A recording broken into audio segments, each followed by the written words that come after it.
Et bonjour à tous, je m'appelle Natalia. Je voudrais vous présenter notre projet. Notre projet s'appelle 8G, Jeter du foie et jeter différent. Les intégrants de notre équipe sont Sarah et Solester. Est-ce que vous pouvez tourner la page, s'il vous plaît? Merci. Et voici notre index. Nous vous parler de les types d'ordures qu'il y a et de notre projet en soi-même. Et nous voulons vous parler de notre cantine et des lieux verts de notre campus et comment est-ce que notre projet va les améliorer. Et nous voulons vous montrer les entreprises de ramassage des déchets. OK. Nous avons des différents types de déchets. Et par exemple, nous avons des déchets organiques qui sont des déchets de cuisine, tels que les restes de nourriture, les épluchages des légumes et les serviettes. Ils peuvent être ajoutés à un composteur pour produire un engrais naturel pour notre jardin. Une autre question que vous pouvez poser, c'est où est-ce que nous devons jeter les déchets organiques? Ils doivent être jetés dans des poubelles spécifiques pour le compostage ou les traitements des déchets organiques. En tout cas, il est important de ne pas jeter les déchets organiques avec les autres déchets ménagers, car cela peut contaminer les autres déchets et rendre leur traitement beaucoup plus difficile. En plus, nous avons de différents types de poubelles de recyclage. Par exemple, nous avons la poubelle de plastique qui est destinée aux bouteilles, sacs, emballages, etc. Nous avons la poubelle du papier qui est destinée aux journaux, magasins et enveloppes, et aussi des cartons.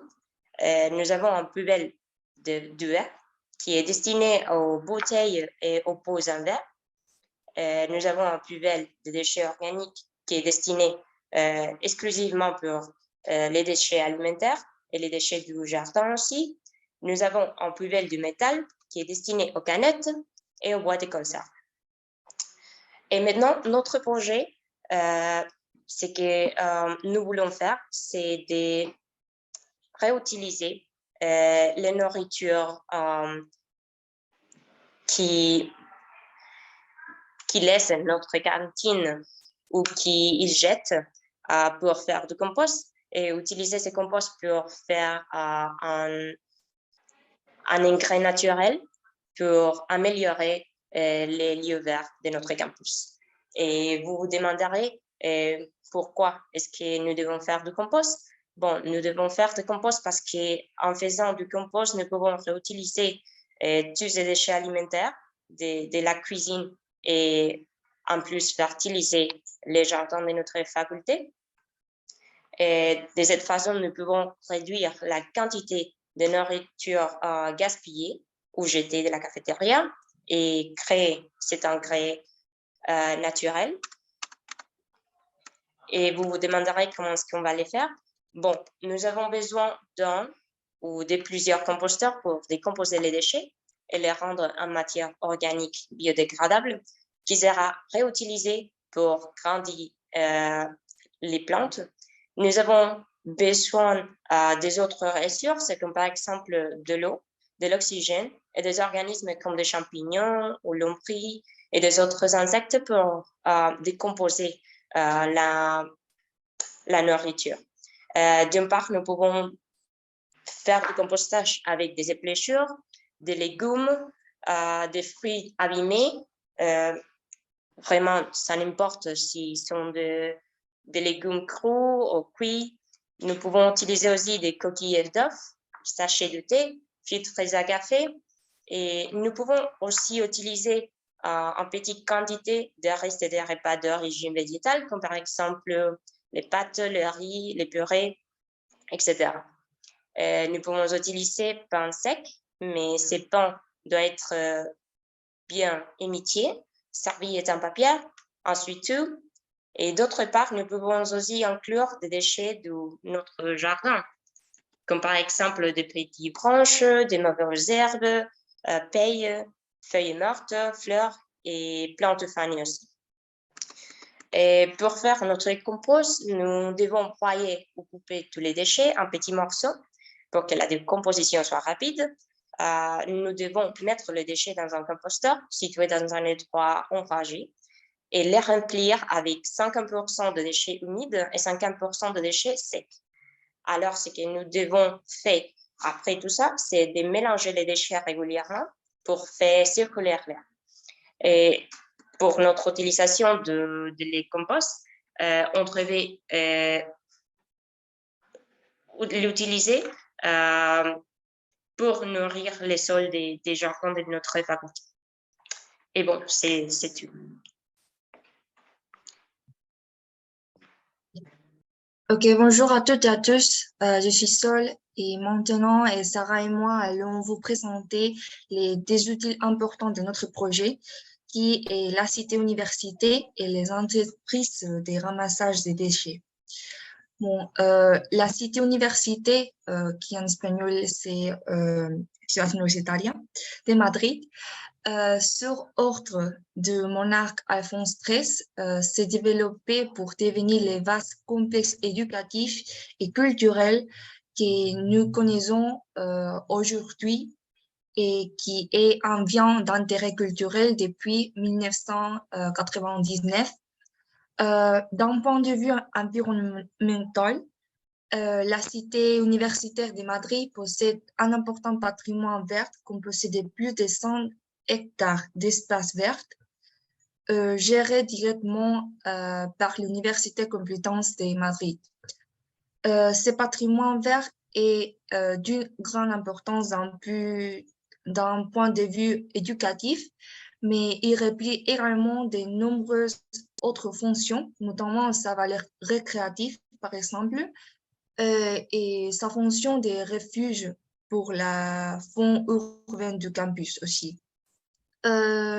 L'itinéraire consiste en un circuit fermé qui commence sur la place Ramon y Cajal, qui coïncide avec l'accès principal à la cité universitaire, métro des cités universitaires, et se poursuit à travers les principales places et jardins, comme les Royal Jardins botaniques d'Alphonse XIII, la place de Sciences, les jardins de Paraninfo, la place de Méndez Pelayo, aussi les jardins des bâtiments multi-usages et les jardins historiques de la philosophie et aussi les jardins des vice-recteurs. Et pour continuer, bon, c'est certaines photos de notre campus. C'est le jardin botanique, la place, les jardins, et c'est notre cantine.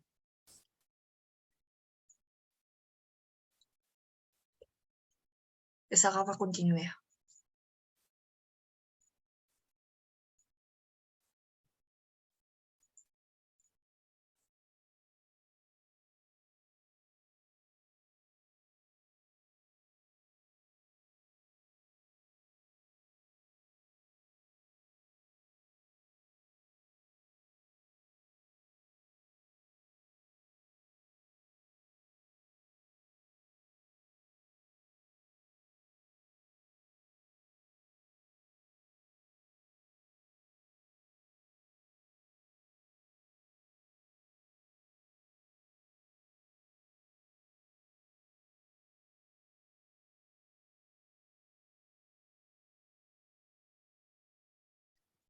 Désolée, je pense que Sarah a des problèmes de connexion.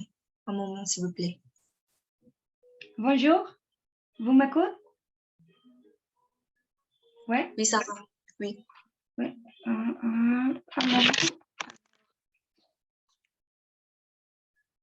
Alors, je pense que je vous écoute aussi. D'accord, je vais présenter les entreprises de ramassage de déchets. Non, je ne... Non. Vous m'écoutez?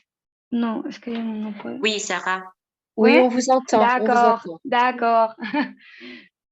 Oui, d'accord. Je vais parler des entreprises de ramassage de déchets organiques. À l'Espagne, il y a plusieurs entreprises qui essayent de faire ce travail, mais il y a une en concret que je pense que c'est le mieux pour notre projet. Pour moi, c'est ReFood. C'est une entreprise mondiale, c'est européenne. Il existe à l'Espagne, mais il est créé à l'Allemagne il y a 40 ans. Alors, c'est une entreprise qui a une grande préoccupation pour l'environnement. Et ReFood, c'est notre meilleure option à Madrid. Comme j'ai dit déjà, ReFood travaille à l'Europe. ReFood a commencé à l'Allemagne, mais il travaille sur tous les continents. Et cette entreprise s'occupe des déchets organiques et il la transforme en deux formes. Il l'utilise comme un biogaz pour créer de l'énergie propre et aussi pour créer des engrais utilisés pour après faire de l'agriculture. Alors, ça, c'est notre présentation. Merci pour votre attention. Merci beaucoup.